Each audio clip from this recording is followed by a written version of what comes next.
Bez Hashem Yisborach, we begin Parak Tisha Asa, the 19th parak in Hilchos Ishut, the laws of marriage in the Rambam Sefer Nashim, which the Rambam continues in the theme of the previous parakim regarding the rights of the woman in her ksuba and the Tanoi ksuba, the stipulations, the conditions in the ksuba, like her getting sustenance and other things. And now we move on to the Tanaim of the ksuba as it relates to the Yisraelim regarding her children, regarding the orphans. Some of these the Rambam is going to discuss in this parak is the concept of what's called ksubas benin dichrin, which is one of the stipulations, one of the Tanoi ksuba, of that the male children of the woman inherit her ksuba, the rights of the banos that the daughters have in nichsi avin, in their father's properties. Also, not to uproot the Tanai ksuba, the stipulation of the ksuba, and the relationship of the daughter of a ma'enis, which is a woman who was a minor married and she removes herself from the marriage that way, or the daughter of a yavama, or the daughter of an arusa, of a woman that was engaged, or the daughter of a shnia that's rabbinically prohibited to be married, regarding mezainis, regarding getting fed, and regarding the laws of banim and banis, the sons and daughters, as they apply to who has what rights regarding mezainis, regarding fed from the state after the father passed away. So begin halacha aleph, starting off with the inheritance of the male sons. Halacha aleph, metnai haksuba, from the conditions of the ksuba, is sheyuha banim hazacharim, that the male sons should be yershnik ksubas iman, that they inherit their mother's ksuba, which is the primary and the addition that the father writes for them, who he gives it when he gets married as a gift to his wife.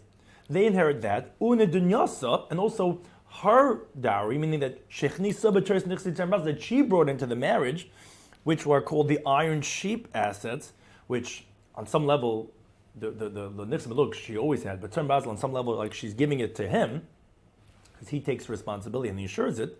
And then she died when their father was still alive, so the father really inherited it, like any husband inherits his wife, and then the father passed away. That's what we're saying, that here, the halacha is that first her male children inherit that ksuba and that nedunya. Then they split the rest of the inheritance from their father's estate with their brothers equally. And this is what's known as ksubas benin dichrin, the ksuba of the male sons. Now, halacha base, this is Rambam Ketzad how so? So Rambam illustrates this. He says, Nasa Isha, says a man marries a woman. Ksubasa unidunyasa elef, her ksuba, which is the amount that he's bringing in to give her. Dunyasa is what she's bringing in. But be that as it may, they're all included in that ksuba. So altogether, it's elef as 1,000. Let's say he wrote for her, the primer was 200, he added on the tisavas of 300, and then she brought in nichsit term Basel 500. But be that as it may, that whole total is 1,000. The older ben, and they have a child, they have a son. Now, the wife dies in the lifetime of her husband, so her husband inherits her nedunya, what she brought into the marriage. Additionally, the ksuba was never collected. Then he goes and he marries another woman, which it's not specifically, it doesn't have to be necessarily like that, but that's just Rambam illustrating as an example. So he marries another woman. Her ksuba and nedunya, their total is only 200.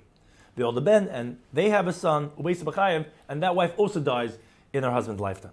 The now after his two wives died, now the husband died, and in his estate he leaves over 2,000. So like we explained, so the son of the first wife, he inherits the 1,000 of his mother's ksuba, and the son from the second wife, he inherits the 200 from his mother. And the rest, as we said in halacha aleph, they equally divide. So Nimtza comes out biyad ben rishayna, in the hands of the first son is elef v'arba meis, 1,400, where 1,000 from his mother's ksuba and 400 from the inheritance. Biyad ben shniya sheish meis, in the hand of the second one is 600, because he's getting the 200 from his mother and the 400, which he's equally dividing the remaining 800, which that first son gets 400, and he gets 400, which he gets a total of 200. Now, the reason for the ksubas benin dichrin is because that we want people to give monies to their daughters when they get married, because if the father of the girl knows that his grandchildren, specifically his wife's son, not some other wife's son, is going to get that, so he's going to give more when they get married. So therefore they instituted that additionally, that the primary ksuba, the ikra and the tesefes, that also her sons inherited, not just what the grandfather, her father gave, but even what the husband's giving, so that the father shouldn't say, wait a second, the chassan, he doesn't care that my grandchildren have, I'm also not going to give, and therefore it's going to prevent the in-laws from giving, which we want them to give, and therefore the grandson, the wife's son, inherits this. That's one of the Tanai Ksuba. Halacha Gimel says the Rambam, remember, when do we say this? Is b'sheniach yesa al kadesh teksubas. Is only if there's more left over after the collection of, let's say, when there's two wives and there's the sons, there's more left over than these two ksubas, dinner echad yesa, at least one dinner or more. So that there should be a leftover that can be equally divided, as is the laws of inheritance. But if there's nothing left over that of a dinner, then they don't get their mother's ksuba, they equally divide it as is the regular Yerusha.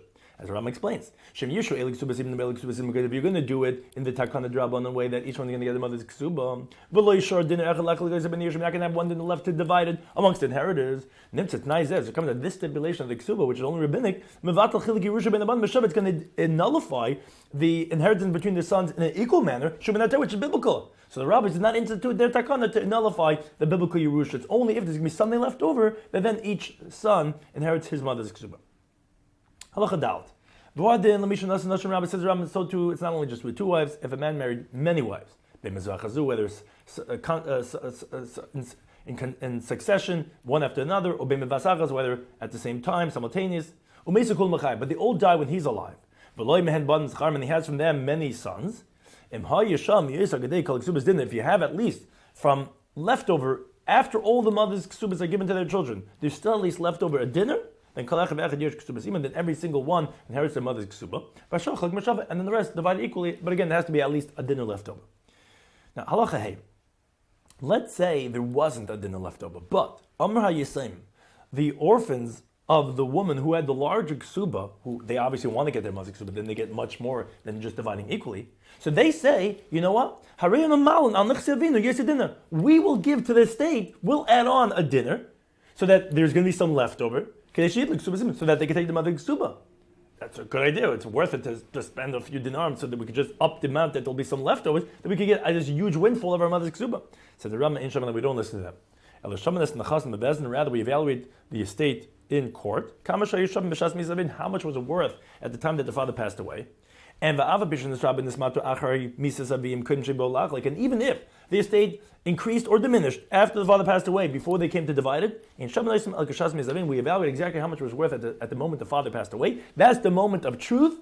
And if there's leftover, then they divide equally. If not, then they get the mother ksuba. And if not, there's no leftover, then you do with the biblical Yerusha, everyone getting an equal amount. Now, halacha vav, further qualifying this, that you have to have a leftover for dinner. Okay, let's say there was, after all the mother's ksubas would be divided amongst their sons, there would be a dinner or more leftover. Now, so says the Rambam, even if there's an outstanding debt that the father owes, that will cancel out that leftover dinner or more, says the Rambam, that's not going to diminish from that fact, because, as the Mefarshim explained, there's no greater inheritance, quote unquote, than that. Meaning, when the father dies and the estate falls in front of the inheritors, and there's an outstanding debt against the father, they're doing a mitzvah to pay up their father's debt. That is their inheritance. So it's not like it's not there. It's there. They're just paying up the debt. In that case, even though once they get their mother's ksuba, there's not really going to be left any money to use, because they're going to have to use it to pay up the debt. It doesn't make a difference that the estate still had that, and therefore it is considered as a biblical Yerusha, and therefore they could get their mother's ksuba. Now, halacha zayin, further on this idea, so he was married to two women. And one of them died when the father was still alive. But the other one died after the father already passed away, but she didn't get a chance to collect her ksuba until she herself died. And this man had sons from both of these wives. So here says the Rambam also an exception to the rule. Even though there's nothing left over more than these two ksubas, let's say left over 1,000, and this one's 600, this one's 400. There's not going to be anything left over. It doesn't make a difference. If the second wife, if she swore, she died after the husband died. If she swore the oath of the widow, which is that, the husband didn't leave her over anything, and she didn't sell him the ksuba, meaning she has a right to collect the ksuba. And she made that oath before she passed away. But now, so her children, they first inherit her ksuba. The reason for that is, when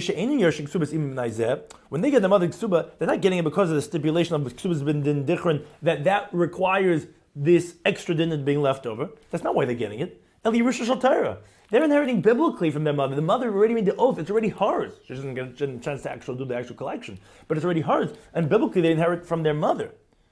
So that has nothing to do with a meiser dinner. And then, subsequently, the sons of the first wife, they inherit their mother's ksuba only because of the Tanai ksuba of ksubas b'din dichrin, because their mother died when the father was still alive. So that's only, they don't biblically, the mother never had it then. It's only if the husband divorced her or he died. But here the mother died first. It's only Tanai ksuba that when the husband dies, they'll get their mother's ksuba, even though she died when he was still alive. Now, there's no moisur din over here on the two ksubas as we explained. So here also, the ksuba that's being paid to the sons of the second wife is considered as the moisur dinner, because since that's being collected as a debt, there's no greater inheritance than the children who have to pay up their father's debt, and therefore that's quote unquote the Yerusha that they're then dividing, which they're both using to pay up as a mitzvah the second wife, because the second wife is not ksubas b'din, and that's the collection of the ksuba, which is a chayv, and therefore that would go into the calculation of the inheritance.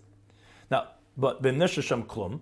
But let's say there's nothing left over, then then again they can't take their mother's ksuba if there's nothing left, because they can't take away from the other sons, and therefore then you would divide it equally. Now, this all if the second wife died after she made the oath, and then again the second children are biblically inheriting their mother as nothing to do with the father's Yerusha. It's their mother's Yerusha. Mother already got it from the husband's estate. But the Mesa Kohen Shadishava, let's say she died before she got a chance to take the oath. Oh, now the children don't inherit an oath, and they didn't inherit anything because she didn't make an oath yet, so it's not hers. Then B'nei Rishayim Yeshim Ksubas Im Bavad. So in this case, actually, only the sons of the first wife, they inherit their mother's ksuba based on Ksubas B'nin Dichrin, and the second ones don't have B'nin Dichrin because the mother died after the father. But neither could they inherit the mother because the mother didn't make the oath. So Bashar Chalk B'Shaba, the second son don't get their mother ksuba, and the rest they divide evenly. Halacha Ches. Let's say a man was married to two women, and he had sons from them, Umeis, and he passed away. Now, both of them have a right to collect their ksuba from the inheritors of the husband. But then the wives died after the husband died. Now, in this, so in this case, if they both swore, but before they got a chance to collect, they died. So in this case, both sons, from both wives, they biblically inherit that mother's ksuba because it went from the husband to the wife the moment she took the oath, and now it's a direct inheritance from their mothers, nothing to do with the husband, with the father. And therefore, it's not coming with the stipulation, it's not coming from the Tanai of ksubas b'nei nichrin. The fikr, therefore, so we're not going to pay attention if there's going to be leftovers or not, because nothing to do with that. It's the inheritance of their mothers. Now, however, just the inheritance of the first wife, get it before that of the second wife, because her obligation was first because she had the prior marriage with the prior ksuba, so her debt was like a first balchayv. But that was only if they took the oath. But if they didn't swear, so then the sons all divide equally. And there's no inheritance of a ksuba. Because the widow only has a right to her ksuba until she takes an oath. And she didn't take the oath, so she doesn't have any rights. And now regarding ksubas b'nei dichrin, they also don't get it, because the wives didn't die when the husband was alive, so therefore they didn't have, they died after the husband. So therefore, there's no halach ksubas b'nei dichrin, that ksubas b'nei dichrin is only when they die first, and then the husband, but here they died afterwards, but then they're supposed to get it themselves. Yeah, but they didn't take the oath, and they died. So in this case, they just do a regular Yerusha. Halacha tes. Achas nishba v'achas lo nishba. Let's say one did get a chance to take the oath. They both died after the husband died. One swore and one didn't swear, and they died. So zusha nishba, so the one that took the oath, but now yeshim ksuba satchila. So the ones from that woman, they inherit a ksuba first, like any creditor who gets it first before the inheritance of the sons. And then and then they're going to split everything equally, because the other ones don't get anything because their mother didn't swear. Now, whoever inherits the ksuba of his mother, who died when his father was still alive, which is this idea of ksubas b'nei dichrin that we're calling one of the Tanai ksuba, in the Torah from the Chas Meshabadim, cannot collect from encumbered properties, because this ksuba does not have halacha as a general chayv, which collects from the Chas Meshabadim. Rather, it has the halachic status as Yerusha, because that's what he writes in the ksuba, that your sons from you are going to inherit more than their sons Yerusha, so it's qualified as Yerusha, and Yerusha cannot collect from the Chaz Mishabadim. And Nechayrin rather collect only from available properties from the estate, Kakal Yerushim, like all inheritors, and therefore it's limited to that. So the properties that were sold when the father was still alive to other people, that's called Chaz Mishabadim, that cannot be collected from with this Ksubas Ben Indichem. Now, and Halacha Yud Ram moves on to this idea of the orphans, specifically regarding the daughters, regarding them getting fed and their dwelling from the father's estate. Says Ram Umetnai Ksuba, and another one of the stipulations of the Ksuba. We're going through we said there's 10 rights that the woman gets, 3 are biblical, some are rabbinic, and this is from the Tanaim that are added on to the Ksuba. That the daughters get fed from the father's estate after he passes away, which is interestingly that although actually when he's still alive, the halacha actually is that he's not obligated to feed them only until 6 years old. But one of the Tanakh is when he passes away, he is obligated to feed the daughters, so either until they get engaged, or until they become a begeris, which is approximately like 12 and a half. Now, Baga Ba'as, if she becomes an adult, which is 6 months after she becomes a real adult, which is a naira, 6 months later is begeris, even though she's not engaged. Or the other way around. She got engaged even though she's not a begeris. In the mezainis, then she stops getting mezainis from this state. And the daughter that gets fed from the father's estate after he passed away, her handiwork, meaning the income that she herself makes and what her fines go to herself, not the brothers, because the brothers have no rights. The father cannot bequeath his daughter's rights and her Maisidayim, and also regarding her Matziyah, which is because of Eva, you don't have that with the sons because they have to do it anyway. So that she gets to keep. So in contrast to, let's say, a regular wife that has to give that in what she gets back, the daughter doesn't have to give that to the brothers. Now, Halach Yud Aleph, Paiskin Labas, we designate for the daughter Mezayin food, chsus, and clothing, and mother, and the dwelling place, an apartment, Menich Seviyah from her father's estate, like we designate for the widow.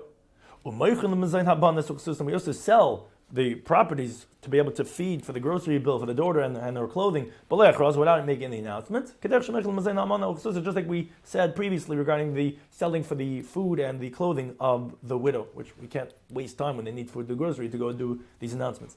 Now, Ella, but there is one difference between the widow and the daughter. The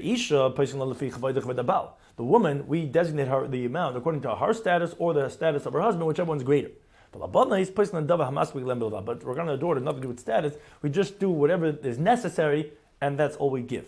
And the in abundance nishbois. Another difference is, here in contrast to the widow, is that the daughter doesn't have to swear. Because by the widow we have to swear because maybe the husband gave her, and what you're going collecting if she already got. Daughters were not concerned that he would give to a minor, he wouldn't give it, and therefore she doesn't have to swear. Halachid base.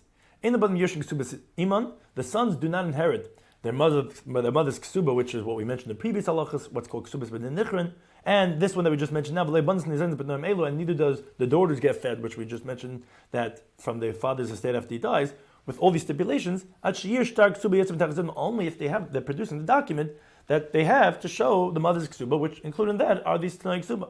But if you don't have the document of the ksuba, they don't have anything. Maybe the mother waived her rights of her ksuba, and the halach is whenever you moichel the ksuba, you lose all the tanai ksuba, as the Ram says in halach in Parakid Zayin. Now the Ravid wonders. He says, "Wait a second. Why would the food of the daughter be dependent on the paying the ksuba? But mechila is like paying up, as if it was paid. Now, if you pay up the ksuba of the woman that he divorces, you think the daughters are not going to take food? Why would one be dependent on the other?" But the Rambam obviously held that no, you have to be concerned that maybe she was meichel ksuba, and she said explicitly that she's being meichel on the mazon of the bonus. But you're right, by Perayin, there's no mechila. Here, when you're doing mechila would seem to include everything, which even that of the mazon of the bonus. Now, but this is only if they write ksubas. The main darkam looked at ksuba, but as the Rambam had mentioned previously a few times, that if it's a custom in those places that they don't write ksuba, then they automatically have those stipulations because they don't have to produce ksuba. They don't write ksubas in those places. Halachiyud Gimel. Misha Tziva b'shas misasai. Now, if someone commanded at the time that he was dying, la'akar echad mitnai ksuba, to uproot one of the conditions of the ksuba. Let's say he says, I don't want that the daughter should get fed from this state. He doesn't want his widow to get fed from this state. Even though he says, no, I don't want the sons to inherit their mother's ksubas. So halacha is, we don't listen to him because he's meshubed, because of the stipulations of the bezdin from the moment he got married to her. Now, let's say let's say he gave his whole estate as a good buddy. He gifted everything to his friend, leaving his family out in the cold. So says the Rambam, so since, yes, this is what's called the gift of the dying person, and that works just automatically as is, but the acquisition only happens after he dies, like we can explain in Hilchos Ishut. So it comes out that gift, and the obligations of his estate, with all these stipulations that he has in the courts, to feed the sons, and the daughters, and the widow, and all that, they're really happening at the same time, because the obligations both start the moment he dies. Therefore, so his widow and his daughters will be fed from the estate, and his sons will inherit the mother ksuba that died when he was still alive, because one cannot push away the other one, because they're both happening at the same time. Moreover, the Rambam himself in Hilchos Ishut actually makes it sound like that really the obligations that the husband has to the ksuba and to the mezainis actually was before the gift that he gave. Now, although they're both taking effect at the same time, but it's even stronger, and therefore these obligations will not be pushed away because of the matna shchibra, and therefore he'll still have to fulfill those obligations, and besides that gift that he's given to that other person.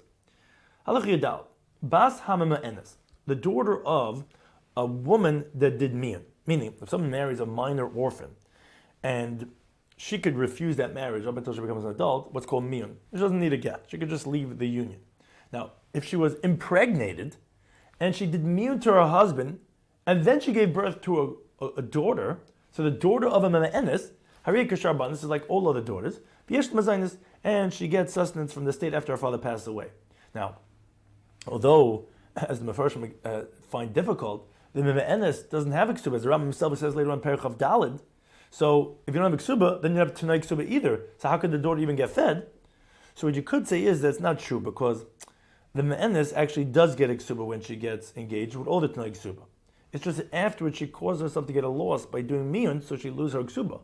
But her daughter does not lose her rights, and therefore the woman, she's losing her ksuba, but the daughter's not going to lose her rights from mezainis when her mother does miyun.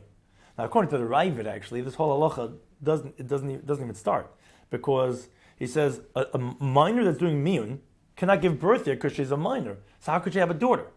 The Rambam holds that no, actually a minor actually could become pregnant and do miyun, and then subsequently give birth to a viable child, and therefore that's why there is such a case of basa me'enes. Now, this is only by basa me'enes of a basa yavama, but the daughter of a yavama, which is that if the yavam goes and does yibum, and they have a daughter, and then he dies. Uvasashni, or the daughter of a secondary erva, or vasarusa, or the daughter of a woman that he's engaged to, uvasanusa, or the daughter of the woman that he raped, and he subsequently gets married to her, and has a daughter, and then he dies. These cases, these daughters don't get sustenance after the father died with this Tnai Ksuba, because these are all questions in the Gemara and Ksubas that the Gemara doesn't resolve, and since it's a doubt, you cannot collect money from the brothers of the daughter. Now, why these cases of doubt? By Yavamam, because all these are what's called Tnai Ksuba. All these cases, there's no real Ksuba from this man that had the daughter with her, because by the Yavam, by the actual Ksuba is actually the original husband's Ksuba. So there it's not really the Yavam's responsibility. By a Shnia secondary Erva, she doesn't have a Ksuba because they're forbidden to get married, so therefore there's no Tnai Ksuba. By an Arusa, that since the Chum did not really massacre the Ksuba until they get married, so maybe she doesn't get the Tnai Ksuba either. By the woman that he violated, she also doesn't get a ksuba, because actually the monies that he has to pay for the penalty for having raped her is actually what's quote unquote the ksuba. So therefore, even if he subsequently gets married and has a daughter, so maybe she doesn't have the Tnai ksuba. So regarding all these women, those daughters don't have the Tnai ksuba, and the Mishnah doesn't get fed. Now, but when the father's still alive, and so he has to feed those daughters, they are his children. So just like he has to feed up until age 6 the sons and the daughters, when he's still alive, he would have to. It's just after he passes away that here they don't have the rights to the mezainis for that, which is coming from the Tnai Ksuba. Halakha Tezvav. Hama'aris basan nezenis ben achad. If someone gets engaged to a daughter who was getting fed from the state from her brothers, because her father had passed away, So when this chassid gets engaged to that girl, he's obligated to feed her from the moment he gets engaged to her. Although generally the obligation doesn't start then. Here he is. Why? Because she only gets fed from her brothers, in contrast to her father who's going to give her until she gets married. Here she only gets from her brothers, either until she gets engaged or until she becomes a begeres. And here she's not a begeres because she doesn't ask that she can feed herself. She's either a minor or just barely an adult. And so therefore, the moment she gets engaged to you, she can't get fed anymore. And she's not old enough to make her own. And the and no one wants that his kala should be disgraced, but there's something that she has to go knocking on doors collecting for food. So therefore, it's the obligation of the chasna already in this case, once he gets engaged, that she loses the money that she was getting up until now, that he has to feed her. Halacha Zayin. This is a basu me'ana. Let's say this daughter who's getting fed from the state, she gets married as a minor, but then she does me and she leaves. She was a 10-year-old, this is not the right husband, and she just leaves. She gets divorced, and she gets widowed, that husband died. Even if she's a Shemer Zivim, which means that she has still some type of Zika connection to her brother-in-law, but since she's no more married anymore, so she comes back to her father's household, and she's not yet a beger, she's not yet, let's say, 12 and a half, so she goes back to her original state, and she gets fed from the father's estate, until she becomes beger, or until she becomes engaged a second time.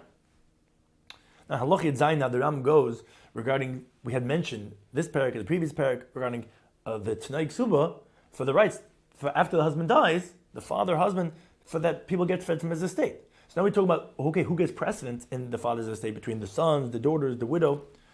So says Ram Halachit Zayin, Mishameh, so someone dies, so he leaves over sons and daughters. So the sons, as the Torah tells us, they inherit the whole estate.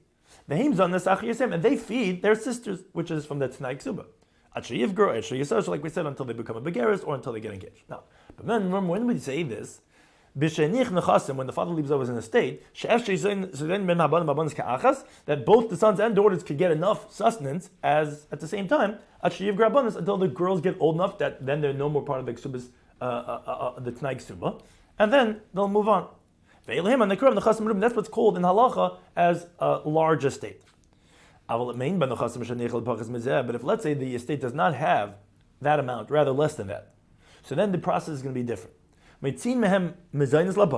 we're first going to take off, we're going to open up a new bank account, we're going to take off the amount of food that the daughters need until they become old enough. They're going to give the leftover to the sons. Meaning, it's not enough. Meaning, at some point, the sons are obviously going to have to find some other funds because it's not enough. If we do the calculation for the sons and daughters to get fed, that it's going to be enough food for the whole family until the daughters reach the age of bagris. It's not enough. So we first allocate funds for them, and then whatever's left over goes to the sons. Now, the main sham let's say there's only enough money for the daughters to get fed. That's only how much money, not even enough for the sons at all. If you calculate how much food they're going to need till they become 12 and a half, all those daughters, nothing left for the sons. So that's what's going to happen. The daughters, they get fed from the state until they become 12 and a half or until they get engaged. And the sons, they have to go asking on the doorways, they have to go for handouts, they have to go get their food. Now, the reason for that we do it like this is because it's normal for a man to be knocking on doors. It's not normal for a woman to be doing that. It's disgraceful for the woman, and therefore she's not going to be able to do that. So therefore, we require them to do, and the girls to get fed. Now, halach yitches. Remember, when do we say this? If what type of estate we're talking about by the father, he has real estate, he has land. That's what we said the previous halacha. Let's say only leftover movable items. Since only a ga'in, it's a later post-Talmud institution, that the daughter should still get fed. That should even include movable items. Let's say he has a whole store of wares, that of housewares, and that's what he sells. So that the daughters have rights to get their mezainis from a Talmud is only a Kainic institution. So regarding that, so for that, the sons and daughters will have equal rights in that what we call the smaller estate, because if we had enough, so then we could just do as we need to. But here they're going to be equal, because this that the Go'anim had instituted, that the daughters should be able to collect metalton, was not to make them better than the sons, only to be like the sons. That's how the Go'anim ruled, and therefore in that situation they're going to get equal. We're not going to just give it to the daughters and make the sons go for handouts. Now halacha yates. Let's say neich karka. Okay, let's say the father left over real estate, and there was a large estate. Okay, so that would seem like we said that's the classic situation where the sons inherit and they feed the daughters. But and then subsequently, however, it got diminished, the estate, even if they didn't come yet to court to decide what to do. So the inheritors already inherited their rights, because at the time of the death, which is the defining moment, it was a large estate. So they feed their sisters until it depletes for the two of them together, even though the daughters are not going to end up having what they need, because at the time of death there was enough, and then they inherit and they feed. So the inheritors already got the rights. But let's say let's say at the time of death actually was a small estate, but then it increased subsequently. So the sons will inherit. The reason for that is because the sons do have somewhat of inheritance over here, and therefore they always have these rights, and therefore if it did increase, then they go back being the inheritors and feeding their sisters. Now, but even says the Rambam, even if let's say it does not increase, it is nechasim atim, which we said that the truth is that we have to first allocate the funds to the daughters, only the leftovers do the sons get. If the sons go and they beat them to it, and they sell even the small estate, which really we said the daughters should get it, the sale is valid, because ultimately they are the biblical inheritors, and once it's sold, it's nechasim mishabadim, and the daughters have no right to extract money from the nechasim mishabadim. Okay, let's say it was a large estate, but let's say there's outstanding debt against the father, or he stipulated with his wife at the time they get married, she doesn't have beat that he's going to feed her daughter, meaning not their daughter, her daughter, his stepdaughter, her daughter from a previous marriage. So, however, even though there's outstanding debt, we don't say that the debt or the sustenance that he has to feed his stepdaughter is diminishing the estate to say, okay, although it's really a large estate, but really, if you consider all the deficits, really it's a small estate, and we have to then give the daughters first, and then only the leftovers, or if there's no leftovers, the sons have to go knock on the doors. No. Rather, we say the sons inherit everything, because technically it is a large estate. And then they pay off the creditors their debts. And then they feed the stepdaughter whatever that was made up by the father until that time. And the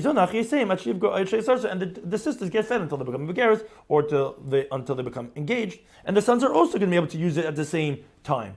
Because again, it was, so to speak, a large estate, as we said in a prior halacha. We don't say as if it's not there. We say it's there, but that's a debt, and that has to be paid up. And then it goes out from those rights. But again, it's still considered as nechasim merubah. Halacha falf. Hinich almana. Let's say left over a widow. Ubas mimena and a daughter from her or from some other woman. Be that as may, he still has that tonight subit to feed her daughters. But the estate does not have enough to feed both the widow and her daughter. So halacha is halman nizenes.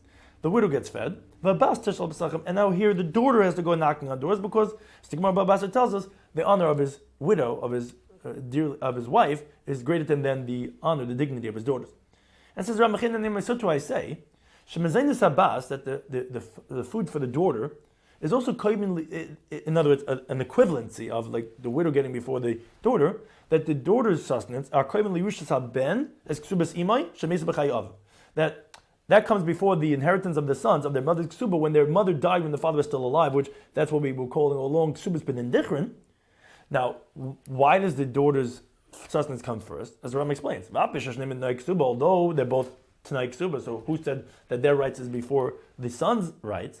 Because it's the Rambam, because it's a kavul chemer. If we're rejecting the biblical Yerusha, which is that the male sons are biblically have rights to inherit the father's estate, and we reject them because we want the daughters to get fed, which we say that the sons don't get it. They have to allocate the funds to feed the daughters, and only whatever's left of it, then they inherit. Or if there's no leftover, they have to go knocking on doors. So you think the daughter's getting fed is not going to override the inheritance of the ksuba she tonight bezna, which that ksuba is only a rabbinic inheritance from the stipulation of the court. Is about for the daughters to get fed. For sure you would, and therefore, if it's between those two, the daughters are going to be fed. Now, halacha beis, mishneh, if someone dies, let's say he leaves over adult daughters and minor daughters, older and younger, and he didn't leave over any sons, because if there's sons, though, he said it goes like we said before, regarding, okay, the son inherits, and then, okay, if you're older, you're not getting anything, but if you're under begaris and you're not engaged, then you do get. In this situation where they're all girls, some are adults and some are minors, So Einam, we don't say Yizoin HaKetans. Oh, okay, so let the minors get fed. Actually, Yivguru until they become a Begeres, or until they get engaged. And then Bi'achliku Sharon Nechazim B'Shavah, but you'll divide the rest of the estate equally. No, in this case, with the old girls, they're all going to divide equally the estate. Because when all the daughters are inheriting the whole estate as one, then the courts did not stipulate a designation of mezainis, because it's only when they're sons and they're inheriting, and then what are the daughters going to do? So when you're minor daughter, then you get sustenance. But if anyways the daughters are inheriting, then we just go ahead and divide it equally, and that they just all inherit, and we don't do that the minors are getting fed, and that until they become older.